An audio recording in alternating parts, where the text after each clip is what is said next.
Hey there, subscribe to my channel, and also press this bell icon so you never miss any new updates, cause whenever we upload new video you will get a notification on your phone.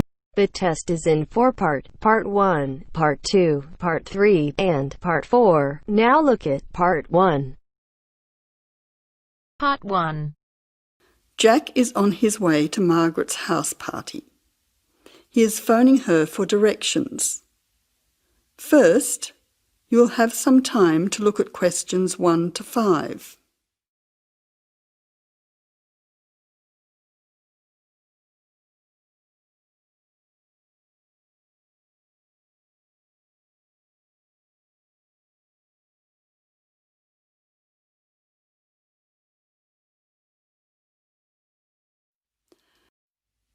Now listen carefully and answer questions 1 to 5. Jack has got lost on his way to Margaret's party.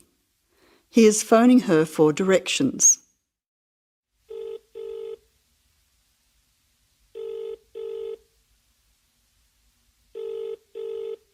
Hello, is that Margaret? Yes, who's speaking?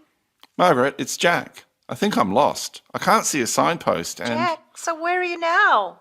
Well, I'm a bit confused about the directions, but I'm at a T-junction. What can you see around you? I can see a pub on the corner. Can you see the name of the pub? Wait a minute, let me see. It's hard to see in the dark. Yes, I can read it now. It's called the Lion's Head. Oh, the Lion's Head. Okay, well then you're not too far away. Go straight ahead through the traffic lights to the next T-junction. Sorry, I didn't hear you. What did you say? I said just go through to the next T-junction. Okay. Now what? Well, there's a park in front of you and a large 2-story building on the corner. Yes, I can see them. Okay, so now turn left. Hang on, you're coming up the street, so you'll have to turn right. Okay, got it. What's the name of your street? It's Wesley Street, Wesley, number 70. We're the 5th house on the left. You should see a red letterbox and some bushes in front of the house. Okay, 5th house, number 70. I should be there soon. Am I late for the party? It sounds like things are happening there. No, it's only just started. That's good. I should be there in the next 10 minutes. See you soon. Jack hangs up and walks on. 7 minutes later, he calls Margaret again, as he still can't find the house. You now have some time to look at questions 6 to 10.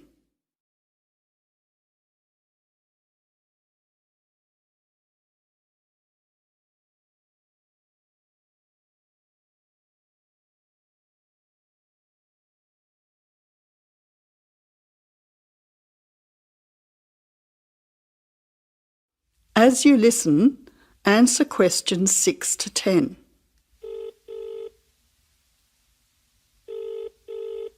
Who's speaking? Hi, Margaret. It's Jack again. Sorry to bother you.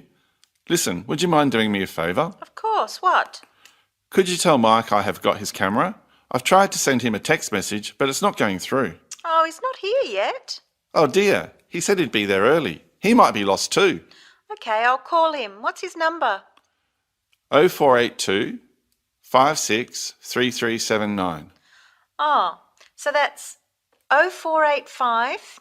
No, 0482 563379. Okay, I'll call him right away. But where are you now? Well, I'm in your street, but I still can't find your house.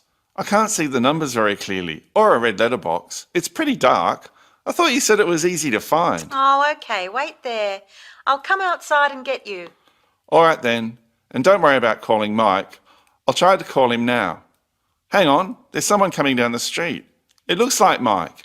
Oh, and I can see the letterbox now. It was hidden behind a bush. See you soon.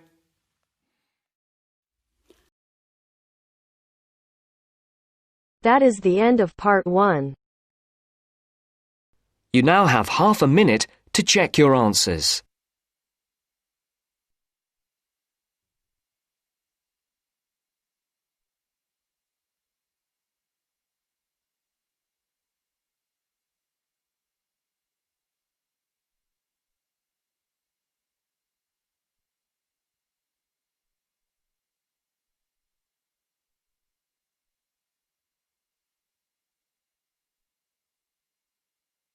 Now turns to Part 2. Part 2. You will hear part of a podcast for visitors to the popular holiday region called the Trelaw Valley. First, you have some time to look at questions 11 to 14.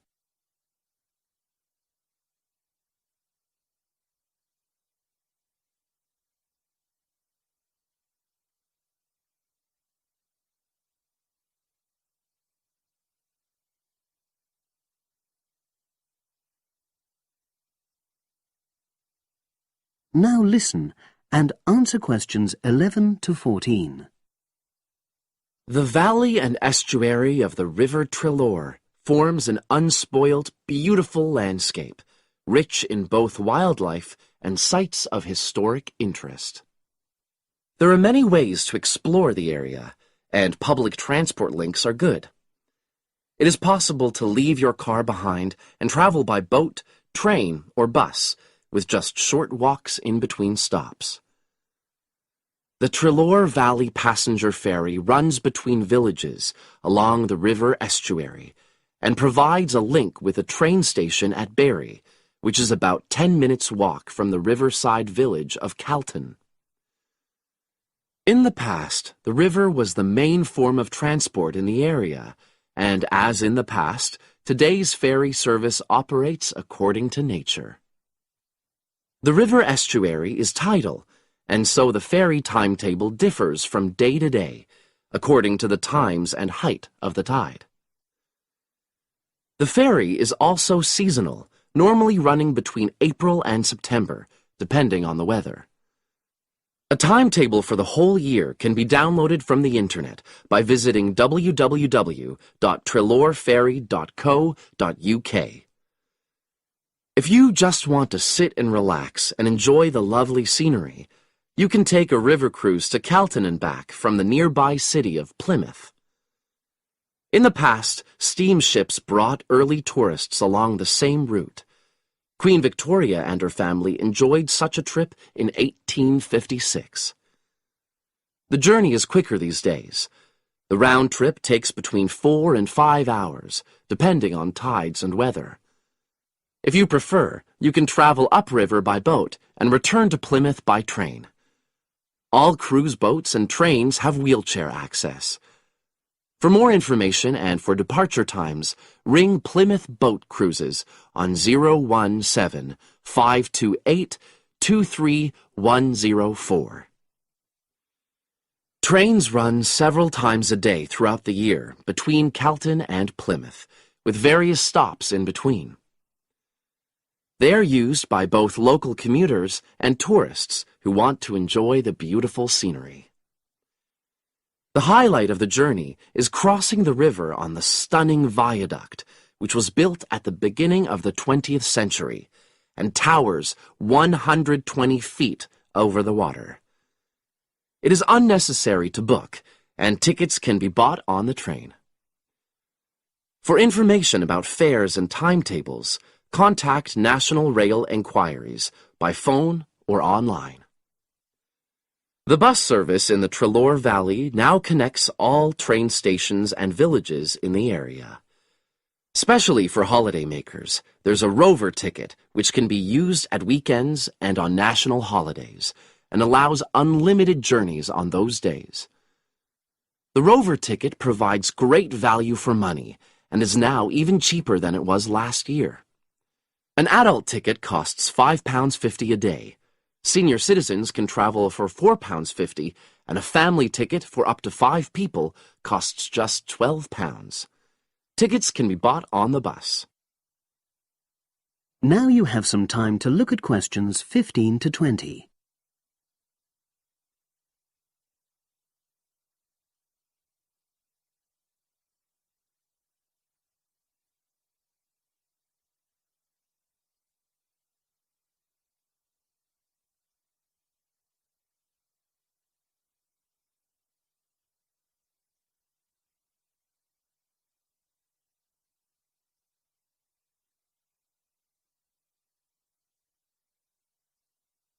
Now listen and answer questions 15 to 20. At the center of the Treloar Estuary area is the historic riverside village of Calton. The main road comes into the village from the south, and for those of you who are arriving by bus, it turns left just before the bridge and stops in the lay-by on the left-hand side. From there, it's just a short walk to Calton's various attractions. If you're arriving by car, you have to leave it in the main car park. Go over the bridge and take the first turning on the right. Then go on until you come to the end of that road. It's the only place to park in Calton, but there's no charge. If you're interested in local history, there's a museum in Calton with farming, fishing, and household implements from the late 19th century. As you come in from the south, cross the river and go straight on the same road until you reach the end.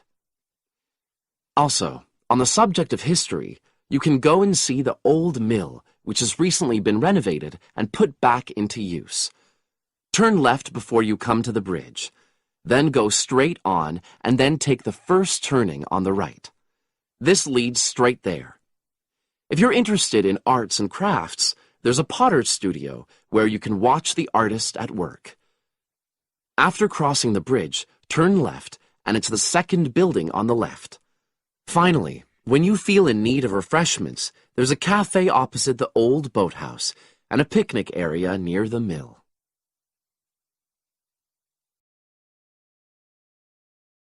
That is the end of part 2. You now have half a minute to check your answers.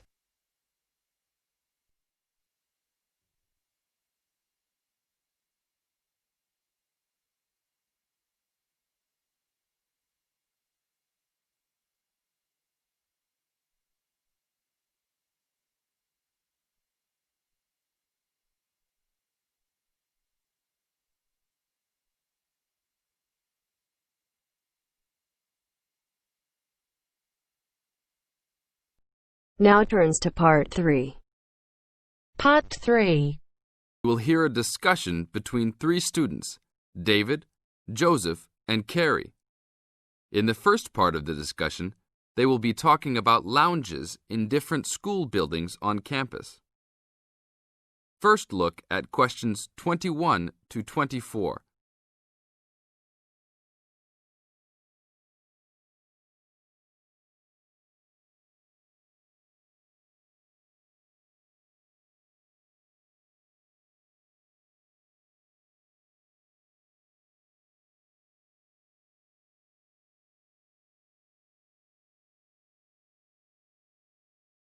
Now listen to the first part of the discussion and answer questions 21 to 24.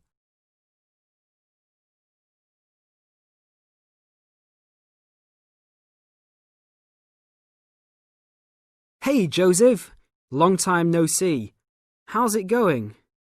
Oh, hey, David. It's going fine. I'm a little overwhelmed with all these new courses, but I'm hanging in there. Have you met my girlfriend, Carrie? No. Hi, Carrie. Hi, David. Joseph told me about you. You two had quite the time last semester in European history, I hear. Yeah, we like to hang out after class. Now it's a little harder, though. Lounges aren't as good as they were back there in Wilson Hall. Yeah, they had chairs, couches, and tables to put your stuff on. And that lounge was full. There must have been 25 seats in there. Really?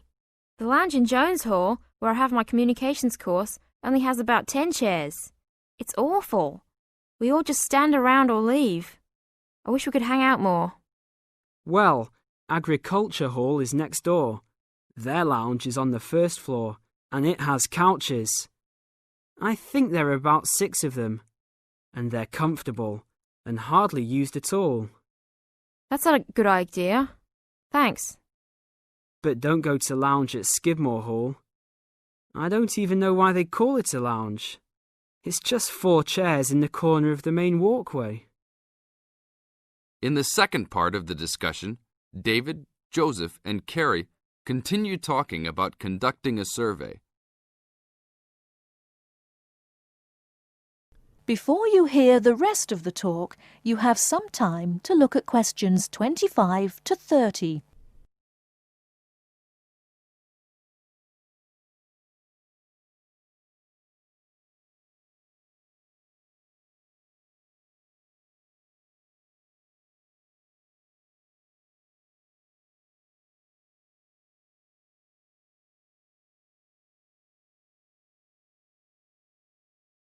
Now listen and answer questions 25 to 30. Guys, we should really do something about those lounges.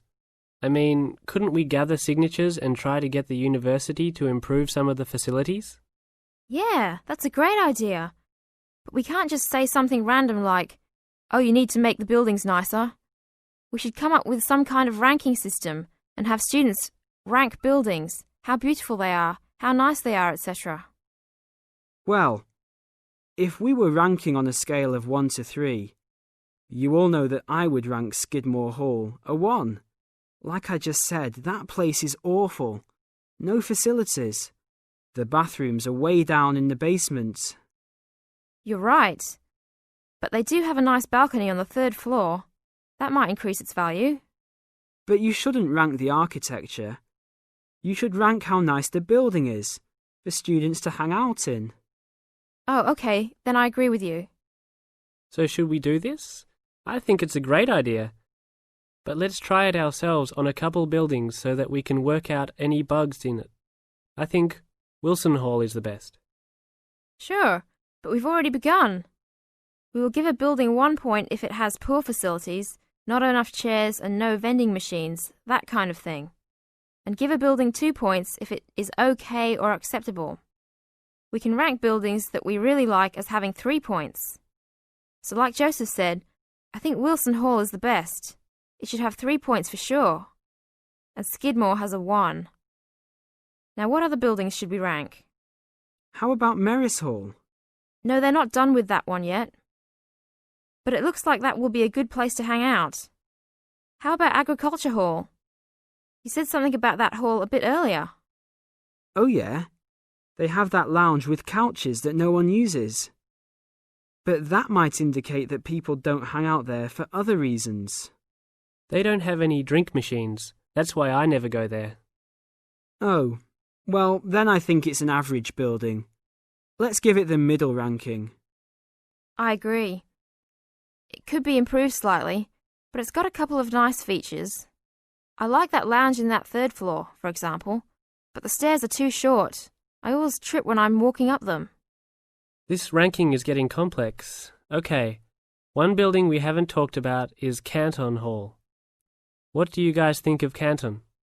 Is that next to the law building? Yep. It's got this excellent connecting corridor with chairs and desks to relax and work at. The cafeteria there is great too. I think that place is just as good as Wilson. Well, I've only been there once, and didn't know that was what it was called. It was kind of confusing, and it's kind of far for me to go, but I liked it. So I'll give it the middle ranking. 2 points because it had nice facilities, but a poor and confusing layout. Oh, Joseph, you like Calton Hall? I hate that place. It's so mechanical, cold and impersonal. The furniture is nice, sure, but it's the last place on campus I would go to. I give it a 1. Interesting. Well, let's write this little survey up and start passing it around. I don't have time to type it up. Can you? Sure. I'll do it after my biology class. Should we meet up at Wilson tonight around 8? Sure. No problem. We'll see you then.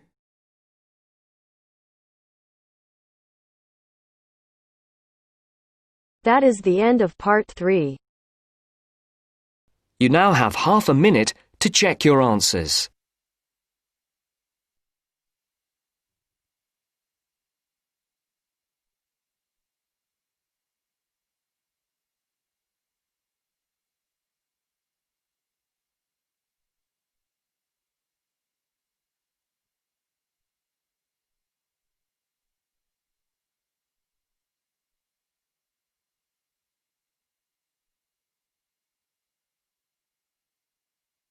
Now turns to Part 4. Part 4. Listen to an interview. Mr. Brooks, Mark, Jean and Robert are being interviewed on the subject of friendship. First, you have some time to look at questions 31 to 40.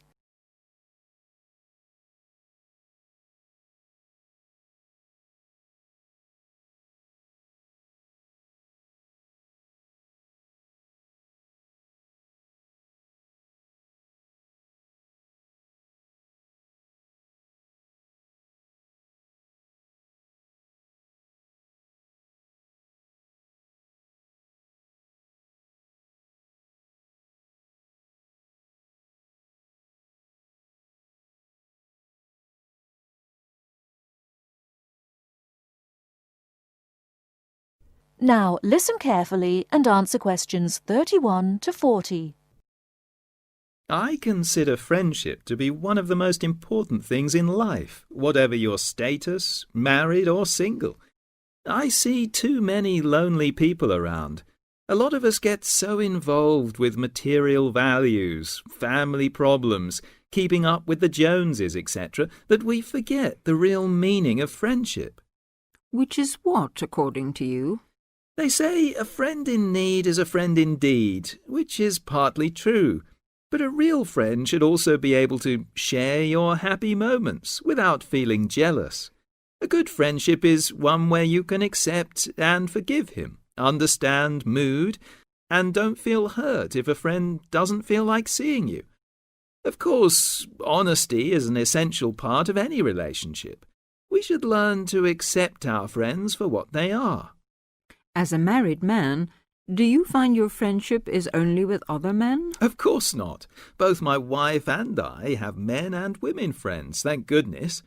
Although family life is fulfilling, it isn't enough. Both my wife and I get tremendous satisfaction from our friends, married or single, male and female. And we both have our separate friends too. We'd get bored with each other if we had the same friends. You must have a full life. We certainly do. And as I say, our friendship gives us a lot of pleasure. After all, friends should not be people with whom you kill time. Real friendship, in my opinion, is a spiritually developing experience. I've never had a lot of friends. I've never regarded them as particularly important. Perhaps that's because I come from a big family, 2 brothers and 3 sisters, and lots of cousins. And that's what's really important in my family. If you really need help, you get it from your family, don't you? Well, at least that's what I've always found. What about you, Jean? To me, friendship, having friends, people I know I can really count on. To me, that's the most important thing in life. It's more important even than love. If you love someone, you can always fall out of love again, and that can lead to a lot of hurt feelings, bitterness and so on. But a good friend is a friend for life. And what exactly do you mean by a friend? Well, I've already said, someone you know you can count on. I suppose what I really mean is, let's see, how am I going to put this? It's someone who will help you if you need help, who will listen to you when you talk about your problems, someone you can trust. What do you mean by a friend, Robert? Who likes the same things that you do. Who you can argue with and not lose your temper, even if you don't always agree about things. I mean, someone who you don't have to talk to all the time, but can be silent with, perhaps. That's important, too. You can just sit together and not say very much sometimes. Just relax.